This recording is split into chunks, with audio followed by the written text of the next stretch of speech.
this way. Sounds like. Oh, Yeah. My mom probably thinks I take drugs before playing this game. Banner for a useless legend that I don't play. Literal one.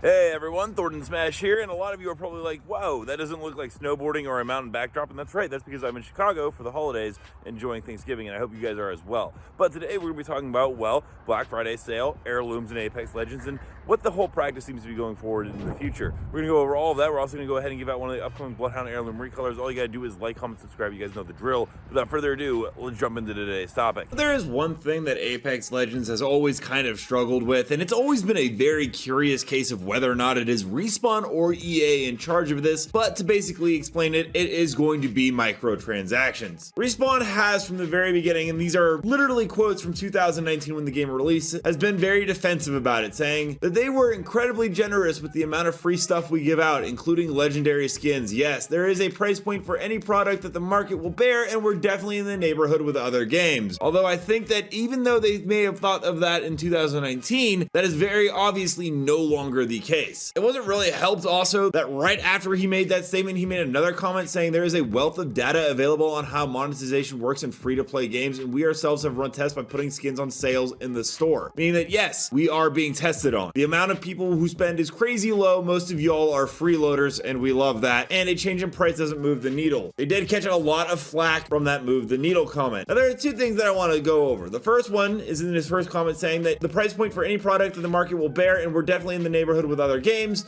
has completely changed 100%. It's not hard to see. There is the brand new death box that was brought in for the Final Fantasy event, where I think if you spent around $260 to $290, I don't know the exact figure, you would be able to get every single item in this event along with this death box. I don't know many other games that you could say, yeah, this is the average for free-to-play games for your price point. So obviously that has completely changed from when Respawn started this game. The other statement though is where they actually said, we ourselves have run tests by putting skins on sales in the store. And we've always known that we have been the guinea pigs, but it's become really egregious right now. Let's take, for example, Hot Drop Store, which everyone was excited about because it finally gives you a chance to get some skins that you might not have. Well, the discount says 50% here from 2,000 to 1,000. The only problem is that when it's been previously in the store, it's been 500 Apex coins. So why is there a 2,000 cross off with 50% for a skin? That just doesn't make a lot of sense to me. And this isn't the only skin that's had this issue. We covered in the other day about how when the Joy Finder with the R99 came in for the winter event, it was 1,800 Apex coins, yet somehow in the Hot Drop store, there's a 44% discount for 2,000 coins, which is still more than it ever cost. Where is this discount coming from? I'll tell you where. Once again, us being the test for these skins. I mean, I can go back and forth all day about their previous statements and how this game team has completely changed, and I think EA has a lot to do with their direction, especially as we've talked about so many times, they've been underperforming lately, and they seem to be milking it for all it is possibly worth right now. I mean, my God, we got the Revenant Reborn character, which was a nice way to go ahead and make the community feel like they have not forgot about old legends, and instead of like making it really a fun season about Revenant, we got a launch bundle that was 6,300 Apex coins, or about $63, and as this user pointed out, that costs exactly the same as Baldur's Gate 3, which won Game of the Year. Please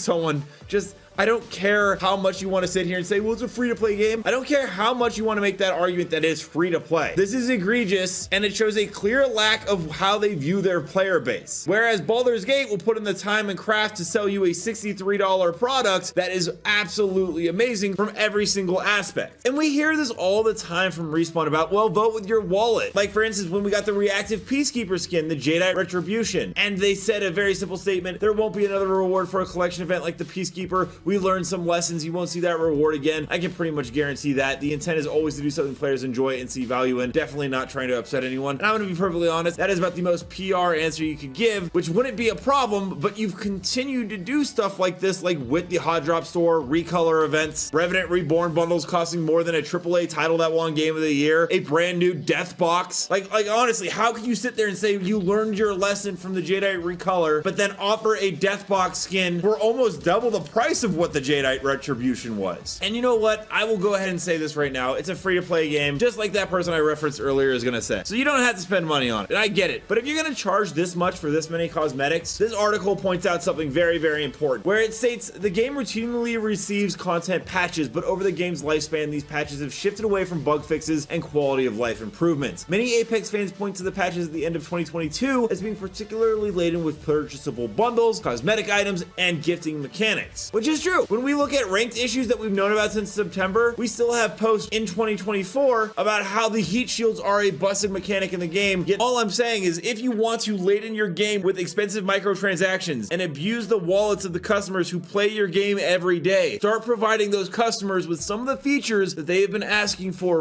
a very, very long time. All that being said, we're gonna go ahead and jump into community clips now. Don't forget to submit your own to me at Thornton Smash on Twitter. But without further ado, let's roll the clips. I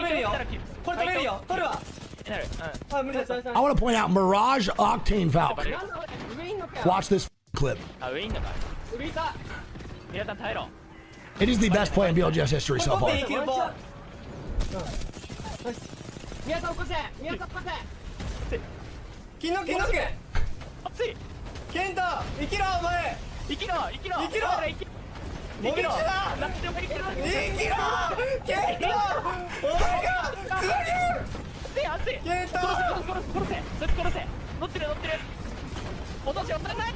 It gets so much crazier. Just wait. Genuinely one of the craziest clip of all time.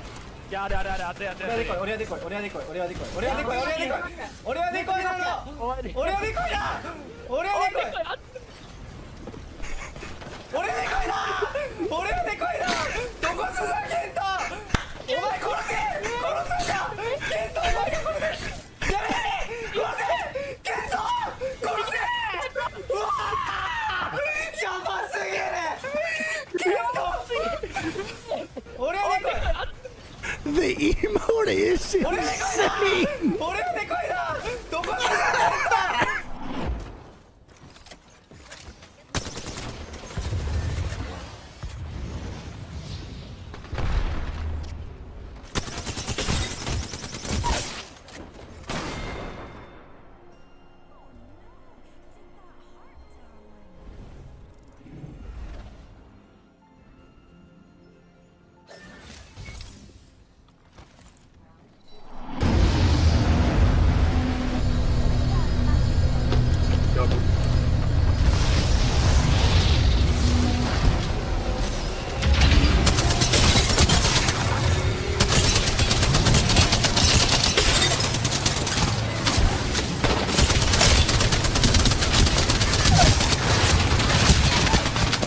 Slow at him. Let's go. Let's guys here. Let's go.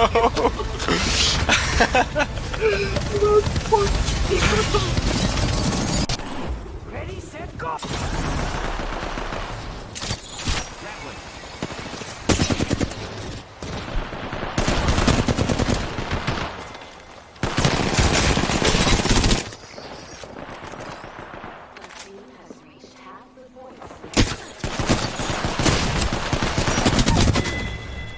Down below, what are your guys' thoughts on the Heirloom pack? What are your thoughts on the monetization overall in Apex Legends? And also, don't forget to check out the video on the top left corner by my editor, Novell, who does amazing Apex Legends content. Until next time, everyone, thanks for stopping by. Keep spreading democracy.